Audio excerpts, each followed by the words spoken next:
குரு என்பவர் மனிதர் மட்டுமல்ல. ஸ்ரீமத் பாகவதத்தில் குறிப்பிடப்படும் அவதூதர் ஒரு சந்நியாசி. அமைதியை தேடி அலைந்த அரசன் எதுவிடம், எனது 24 குருமார்கள் இயற்கையிலிருந்தும் உயிரினங்களிலிருந்தும் வந்தவர்கள் என்று கூறுகிறார். அவர்கள் யார்? மேலே குறிப்பிட்ட 24 குருமார்களில் ஏற்கனவே 10 குருக்களை பற்றி விரிவாக குறிப்பிட்டுள்ளேன். அடுத்து 11 முதல் 15 வரை உள்ள குருக்களை தற்போது விரிவாக பார்ப்போம். 11. விட்டில் பூச்சி.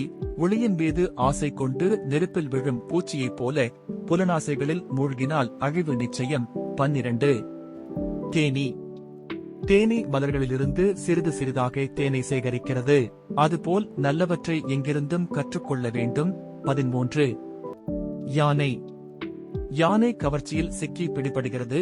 அதுபோல் புலன்களின் அடிமையாகாமல் இருக்க வேண்டும். 14. தேன் எடுப்பவன். தேனீக்கள் சேர்த்த தேனை வேறு ஒருவர் எடுத்துச் செல்கிறார். அதுபோல் அளவுக்கு மீறி சேர்ப்பதில் பயனில்லை. 15. மான். இனிமையான இசையில் மயங்கம் மான் வேட்டைக்காரனிடம் சிக்குகிறது. அதுபோல் செவிப்புலனில் அடிமையாக கூடாது. இன்னும் பிற குருக்களை அடுத்த பதிவில் காண்போம். ஜெய் ஸ்ரீ கிருஷ்ணா.